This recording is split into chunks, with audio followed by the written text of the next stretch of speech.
Assalamualaikum, selamat datang kembali di Guru Channel. Kalau misalkan Beraya mendapatkan pertanyaan, apakah ormas keagamaan terbesar di Indonesia? Maka hampir pasti Beraya akan menjawab bahwa itu adalah NU, Nahdlatul Ulama. Tetapi saya punya perspektif yang lain, silahkan kita kaji. Saya pikir yang lebih besar itu justru adalah Muhammadiyah. Kenapa seperti itu? Ayo kita lihat misalkan orang-orang yang menganggap bahwa NU adalah ormas keagamaan di Indonesia yang paling besar, itu misalkan merujuk pada jumlahnya. Jumlah anggota NU itu sekitar 91 juta orang di seluruh Indonesia berbanding dengan warga Muhammadiyah yang cuma 60 juta orang. Atau misalkan kemudian kita lihat jumlah sekolah NU itu mencapai sekitar 21 sampai 23 ribu sekolah se-Indonesia, sedangkan sekolah yang dikelola Muhammadiyah itu hanya 5 ribuan saja. Kemudian universitas atau perguruan tinggi Muhammadiyah itu cuma 170-an, NU 180-an. Nah, dari jumlah yang seperti itu, banyak orang yang tentu saja akan menyebut bahwa NU lebih besar daripada Muhammadiyah. Tetapi coba misalkan lihat perspektif dan argumentasi saya, Baraya.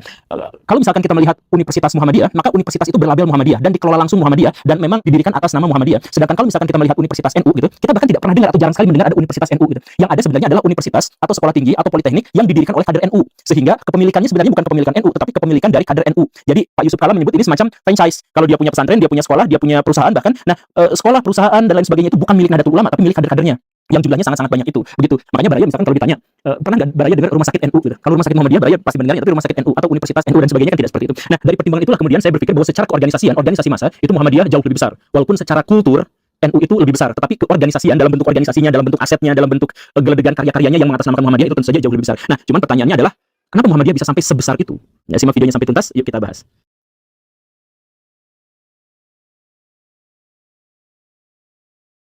Saya bukan warga Muhammadiyah, tidak pernah berafiliasi dengan lembaga-lembaga yang mereka bangun, tidak pernah dikader dan lain sebagainya. Dan saya membuat video ini dalam konteks saya bukan orang Muhammadiyah, tetapi istri saya orang Muhammadiyah. Istri saya pernah kuliah di Muhammadiyah maksudnya. Nah, saya bercerita pada istri saya suatu waktu bahwa pahlawan nasional di Indonesia itu jumlahnya banyak, ratusan. Dari jumlah yang ratusan itu, 12 diantaranya itu adalah kader NU. Tetapi yang kader Muhammadiyah itu jumlahnya sampai 23, hampir 2 kali lipat lebih banyak daripada kader NU. Lalu saya sebutkan satu demi satu, diantaranya adalah Pak Sutomo, yang bikin Budi Utomo itu adalah kader Muhammadiyah. Dan bahkan Sutomo inilah yang kemudian bergerak dan membantu dalam pembentukan sekolah-sekolah dan rumah sakit Muhammadiyah. Kemudian Pak Sudirman, orang Muhammadiyah, seorang tentara yang legendaris di Indonesia, itu latarnya adalah guru dari Muhammadiyah. Kemudian Pak Kasman Simodimejo, itu juga adalah orang Muhammadiyah. Beliau adalah ketua KNIP pada waktu itu. Dan tentu saja yang membuat istri saya agak heran itu adalah Bung Karno, itu adalah Muhammadiyah. Istri saya bertanya, apa benar Soekarno itu Muhammadiyah? Dia kan pemikirannya begini dan begitu. Kemudian saya jelaskan bahwa Bung Karno itu bahkan sudah menjadi anggota Muhammadiyah sejak usia yang sangat muda. Jadi waktu masih kos-kosan di Pak Hos Cokro Aminoto, Pak Karno itu sering datang dan secara rutin ikut pengajian-pengajian Muhammadiyah langsung di bawah Pak Kiai Haji Ahmad Dahlan. Kemudian setelah lama mendengar ketika Bung Karno itu mendapatkan musibah, dibuang ke sana kemari dan sebagainya, Bung Karno itu sudah menjadi kader, bahkan pengurusnya Muhammadiyah di Bengkulu, ikut mengajinya, ikut jadi pengurusnya, kemudian bahkan menikahi kader Muhammadiyah yang lain, yaitu Ibu Fatmawati yang kelak menjadi ibu negara Indonesia.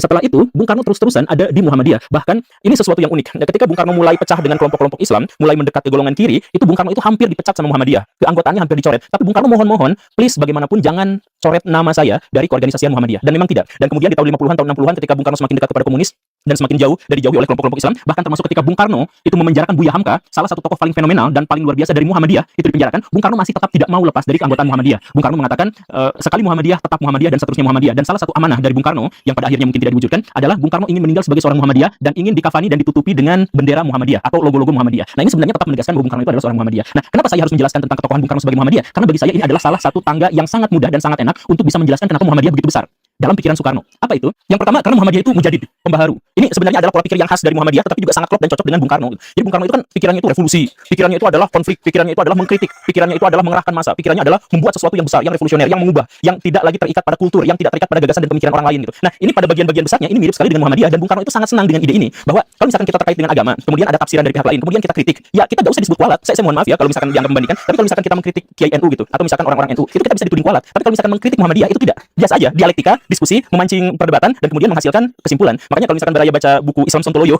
karya Pak Karno, itu kan sebenarnya di situ banyak bercerita tentang Muhammadiyah dan termasuk kritik-kritik beliau terhadap Muhammadiyah. Tetapi beliau masih mengaku sebagai Muhammadiyah, dan salah satu yang beliau sukai dari Muhammadiyah itu adalah kebiasaan mereka untuk berdialektika dan berdiskusi dan tidak anti terhadap kritik gitu. Tidak demi adab kita tidak mengkritik itu, misalkan tidak ada seperti itu langsung aja gitu. Dan karena karakteristiknya itu adalah mujaddid, pembaharu, maka Muhammadiyah juga sangat terbuka pada modernisme. Ini yang sangat-sangat digandrungi oleh Pak Karno. Jadi Muhammadiyah itu bikin sekolah. Ketika pada waktu itu ada sebuah dikotomi. Jadi kalau bikin sekolah pasti buatan Belanda, kalau bikin pesantren pasti buatan pribumi. Itu di tahun 1920-an itu seperti itu. Nah, Muhammadiyah justru bikin sekolah agama atau sekolah bernafaskan agama tapi modern. Dengan guru yang ada di depan, murid-murid yang duduk di meja seperti ini tidak ngampar, kemudian siswanya diam gitu, kemudian gurunya yang ngomong, tidak seperti itu. Tapi misalkan di kelas-kelas gurunya bisa berdiskusi dan berdialog dengan siswa-siswanya dan sebagainya. Kemudian ide-ide modernisme terkait dengan ayo kita bangun rumah sakit, ayo kita bikin panti sosial, ayo kita bergerak dengan organisasi yang mapan dan sebagainya. Nah, Muhammadiyah itu justru menentang arus utama masyarakat Indonesia pada waktu itu yang menganggap modernisme, pikiran-pikiran bikin organisasi dan sebagainya itu adalah dari barat, dari Belanda, antek penjajah. Sedangkan kita tidak boleh seperti itu. Nanti kan ngikut-ngikutin kaum yang lain. Nah, Muhammadiyah tidak seperti itu. Jadi modern, dinamis, berani dikritik, kemudian berdiskusi, kemudian terbuka terhadap perubahan. Itu pikiran yang pertama yang membuat Muhammadiyah besar. Setidaknya dalam pikiran Soekarno seperti itu, dan saya setuju. Itulah yang akhirnya menyebabkan Muhammadiyah menjadi organisasi yang sangat besar.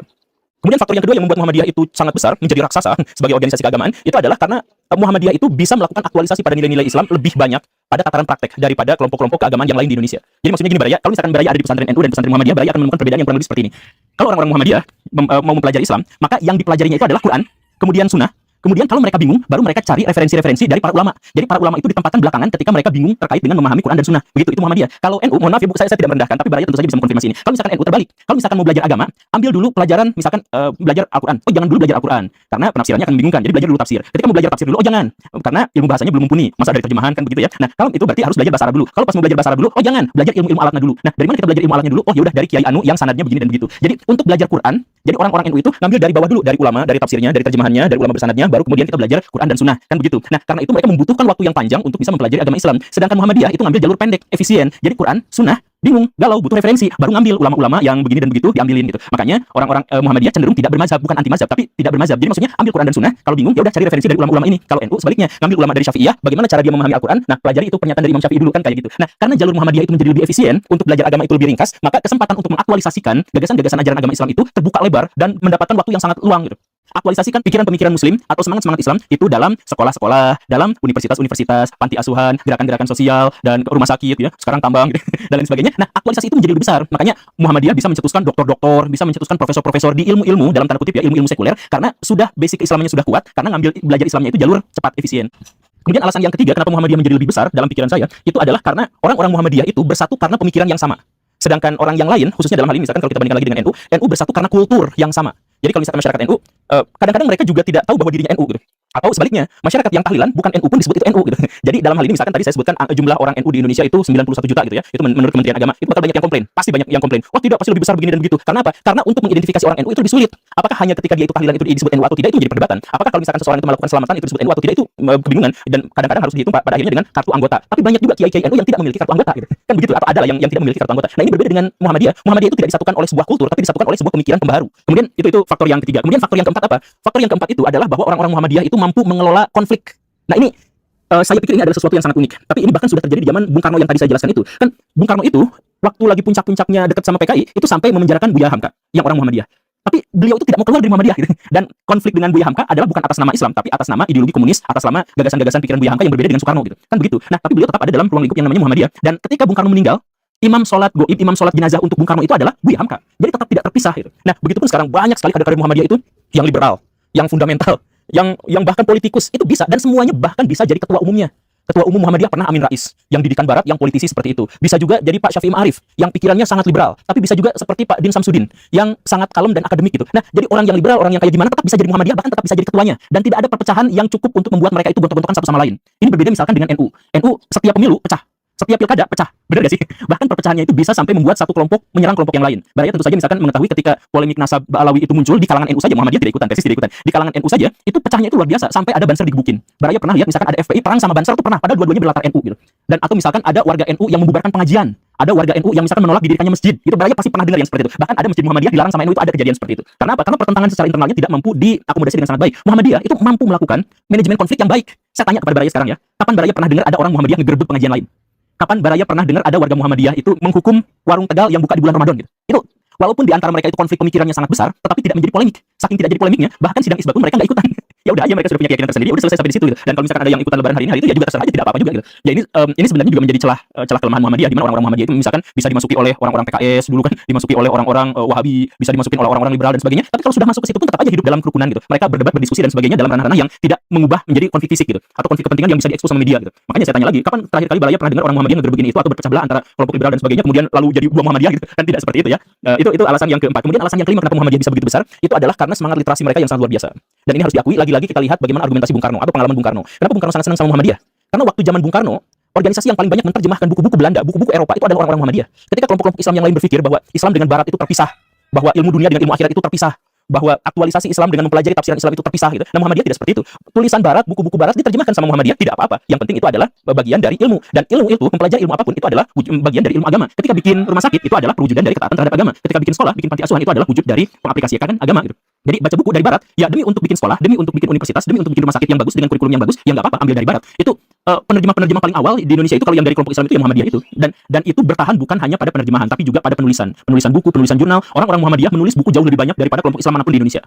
Saya tidak punya datanya, tapi silakan cek Baraya, konfirmasi silakan Baraya berapa banyak tulisan-tulisan buku-buku yang ditulis oleh orang Muhammadiyah versus misalkan yang ditulis oleh dari kelompok yang lain gitu. Dan ini sudah menjadi tradisi gitu. Bikin majalah, bikin buletin, kemudian bikin buku dan sebagainya, menerjemahkan buku dan sebagainya itu adalah sudah kerjaan Muhammadiyah. Bahkan ada satu kebiasaan Muhammadiyah yang bertahan sampai sekarang. Yang itu cukup unik kayak orang Cina. Apa itu? Tiap rapat notulennya didokumentasikan.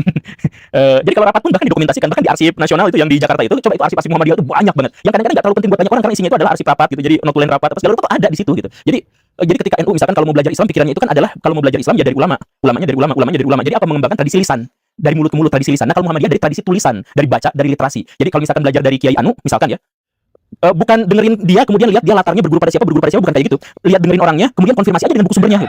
Jadi dengan Quran dan Sunnah atau dengan misalkan tafsir ini ya langsung aja dikonfirmasi karena yaitu Muhammadiyah terbiasa dengan literasi, terbiasa dengan tradisi tulisan. Sedangkan yang lain mohon maaf ya biasanya itu dengan tradisi lisan. Nah itu adalah 5 alasan yang bagi saya menjadi alasan kenapa Muhammadiyah menjadi besar. Oke, berarti itu saja ya. Terima kasih karena sudah menyimak. Saya Guru Gembul. Pamit. Assalamualaikum warahmatullahi wabarakatuh.